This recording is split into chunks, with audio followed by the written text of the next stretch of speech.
Okay, Math Model Semester 2, Study 151, the quadratic formula. All right, so we got key terms that we need to define. A lot of it's going to make sense a little bit later, but the first one is a complex number. A complex number is a number that is in the form a plus bi, where a and b are both real numbers. Okay, number in the form where a plus bi, where a and b are any real numbers, and I is going to be the square root of any negative 1. So an example of a complex number is just going to be -1 plus 2i. That's a complex number. Or you could have -1 minus 2i. Okay, the discriminant is just what's underneath the radical in a quadratic formula. All right. The discriminant is what you get when you plug in the values for b squared minus 4ac, which is a part of the quadratic formula. All right. Imaginary numbers is just any number. When you take the square root of it, it's a negative number, and it's just normally written with a lowercase I. The imaginary number I is defined as the square root of I, or square root of a negative number. You can use that I for the imaginary number when you take the square root of any negative number. Okay, as you can see on your calculator here, if you press the second button in blue and then down here at the bottom by the decimal sign, that's your I right there, and it shows up on the screen. Just press enter and you'll see that I is equal to I. Interesting. But I squared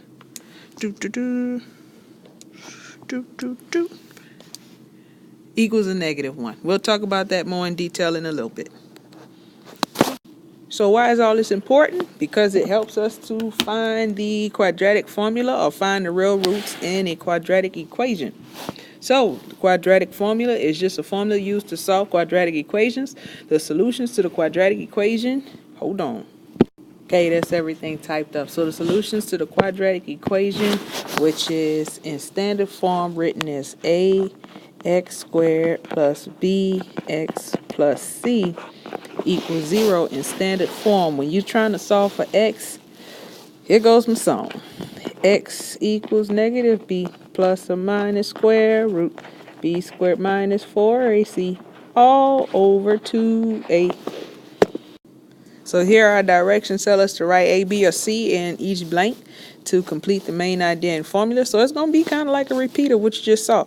Our main idea is that the quadratic formula can be used to solve any quadratic equation in the form ax squared plus bx plus c equals 0, where a cannot equal 0. Then you won't have a quadratic. So once again, x equals -b plus or minus square root b squared minus 4ac all over 2a. Okay, and we got some rules for using a quadratic formula. There can be no term whose degree is higher than 2.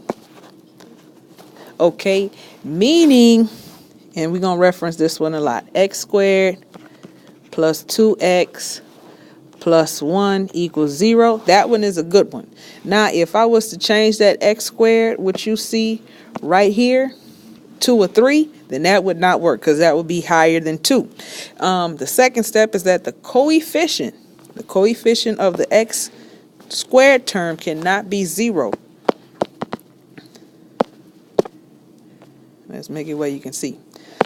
All right.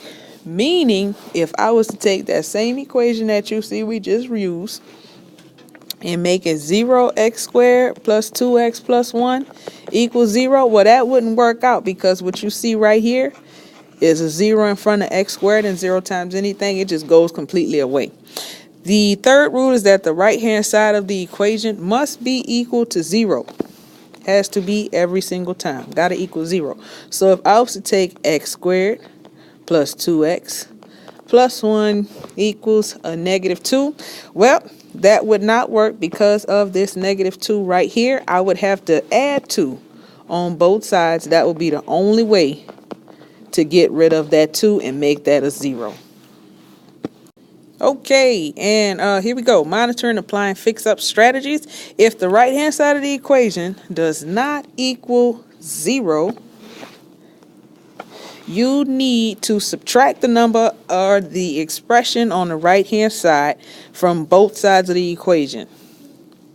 Well, if it was negative already, you'd have to add just like we just did. I don't like they did that. Okay, so you can't use the quadratic formula on this side right here because this one it won't work because of that 3 right there is higher than a 2. But if, for example, and this was the first mistake that I noticed ever on this thing, if you had 2x squared plus 3x plus 5 equals 2. Now, you can change that to a quadratic. All you have to do in that case is just subtract 2 on both sides, which is what these directions right here say to do. But I think that they made that typo right here when they put that third. So if that's the case, then if it had this one right there, it would have been 2x squared plus 3x. And when I subtract 2, I would get 3. Plus 3 equals 0. And that one would be good to go. And then on the second one, there's no issue here. But the only thing, well, there is an issue. The only problem that I see is that 2x right there. So we got to get rid of that 2x. And the only way to do that is to bring it on over to the other side. Since it's positive, we subtract it. So minus 2x on both sides. And we are going to be left with a negative x squared plus 2x. Plus 3 equals 0. Alright, this next one tells you to complete the steps to solve negative 3x squared plus 5x plus 6. I blew it up so that we had enough space to see everything, but this is the one that we solve, and it's under practice number 4 inside your notes. So here we go. In this case, the coefficient in front of x squared is a negative 3. We'll let that be a. And they fall in order because it's in standard form. So 5, that 5 looked terrible. 5 for B and 6 for C. So now we go ahead and plug those values into our equation. We have x equals negative 5 plus or minus the square root of 5 squared minus 4 times negative 3 times 6 all over 2 times negative 3. There we go. And we simplify. Alright, so what I like to do is go ahead and put the negative 5 out front. I know that I'm going to put this whole thing. This 2 times negative 3 is going to be a negative 6. Up at the top, I got plus or minus the square root. You can put this whole 5 squared minus 4 times negative 3 times 6. This whole thing right here can go straight into the calculator just how you see it. And when you do, you're going to get 97. So, because we have a plus and a minus, that means we got 2 answers, which is good because we got a quadratic. We should have 2 answers. This is what it's going to look like. So, x equals a negative 5. Let's start with a positive. Plus 97 over 6. And also, we got to account for this negative right here. X equals a negative 5 minus the square root of 97 over, I left off that negative 6, over negative 6. So this right here is going to be our answer right there. Well, we can write it on the line. I decided to be lazy. I'm not going to write it on the line. I'm just draw an arrow. There we go. That's our answers right there. And so now we're going to draw some references. All right. It says the square root of a negative value is called an imaginary number, or it could be a complex number. All right. You can see it there, either imaginary or complex. So, and then you know when you use a quadratic formula, you sometimes get a negative value in the square root. Right there. You get a negative, or I'll spell it out. You can conclude that some quadratic equations have solutions that are imaginary numbers or complex numbers. All right, and that's what your chart should look like, all the way filled out. Right, so what's the discriminant? The discriminant is nothing more than a number under the radical in a quadratic formula. And so it's just a number under the radical in a quadratic formula, the discriminant. What's the formula for the discriminant for an equation in the form ax squared plus bx plus c? Well, your discriminant is just the part b squared minus 4ac. Okay, if we were able to flip back and look at practice problem number 4, just look at number 4 real quick. The discriminant in that problem is actually 97. So I'm just write that down.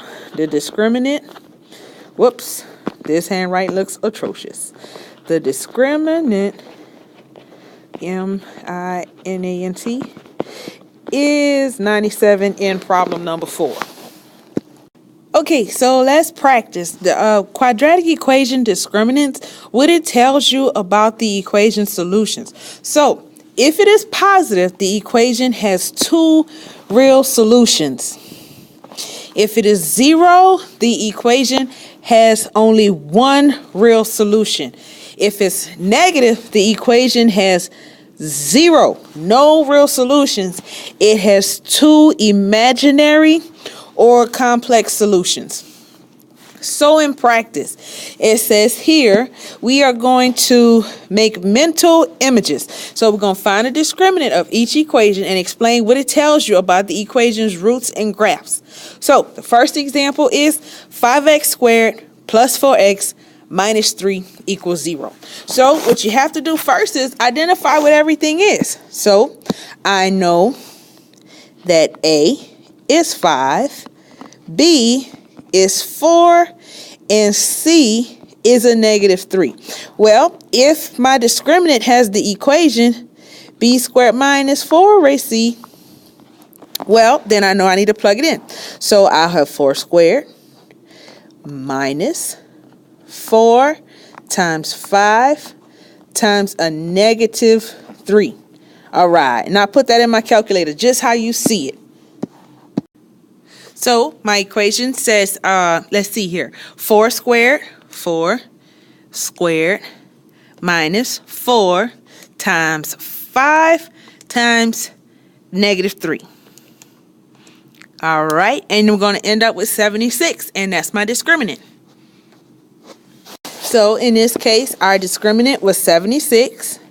And because we have a positive discriminant, the equation has 2 real roots. And what you're going to see on the next page is it says the graph crosses the x-axis in 2 places. Let's go there now. So from the last page, the graph crosses the x-axis in 2 places. Now number 2. Number 2 says 9x squared plus 6x plus 1. So once again, we identify everything. A is 9. B is 6, and C is 1. So we take our discriminant, b squared minus 4ac. Whoops, this thing is messing up, I guess because I'm writing at the top. So it'll be 6 squared minus 4 times 9 times 1. Well, anything times 1 is just itself. So it's more or less just 6 squared minus 4 times 9. And on this one, we end up, 6 squared is 36, and 4 times 9 is 36. So our discriminant ends up being 0. So this graph, because the discriminant is 0, the equation has only 1 real root, and the graph only touches the x-axis in 2 places. It never crosses the x-axis though. All right, the last example is number 3, x squared plus 2x plus 7. So here we go. A is 1, B is 2, C is 7. So we do 2 squared minus 4ac, 1 times 7. All right, and we simplify. And on this one, we end up with a discriminant that is a negative number. Our discriminant here is a negative 24. So negative 24. And because it's negative, the equation has 0 or no real roots, none. So, and it should never touch the x-axis. So the graph never crosses the x-axis. That's a tiny space they give us to write crosses. So it should go right there. Okay, let's look at a visual of it. Okay, so what I did was I went ahead and put each of the equations that you just had for 1, 2, and 3 inside the calculator so you can see. So 5x squared, that was the first one. Let's press graph. And this one had 2 real roots, so it crosses the x-axis in 2 places. Remember, the x one is the one that goes left to right. And then right here, the second one, 9x squared plus 6x plus 1. This one, the graph, remember the discriminant was 0. So just as predicted, this one, the equation has 1 real root, so it touches the x-axis at just one spot and in one place. So you got 1 real root. Now, the last one, x squared plus 2x plus 7, was the discriminant was 0. So what you think is going to happen? It's never going to touch the x-axis at all. And so that's just a visual of what those equations look like and what happens when you have different types of discriminants. Hopefully, it's not that confusing. So this one was positive, you had 2. This one was 0, you had 1. And this one was negative, you had absolutely none. Let me know if I could help you put these in the calculator. No problem. Okay, so given our last example with the 3 calculators, now we have a picture and it's asking you to describe or write positive, 0, or negative in each blank. So the first one, because we have 2 real roots and you see them there in red, highlighted where it touches, this one is going to be your positive discriminant. Okay, over here in the middle, it touches just one spot on the x-axis. This is going to be your 0 discriminant. And over here, we have no touching on the x-axis whatsoever. Remember, this is my x-axis here running left to right. That one, it has 0 real roots because the discriminant is negative. All right, once again, I want to encourage you to look at the practice problems. If there's anything that I can do to help you, please let me know. Don't sit there and not know. Remember, I love you very much, and I want you to do good and pass, okay? So do your practice. Thanks. Bye-bye.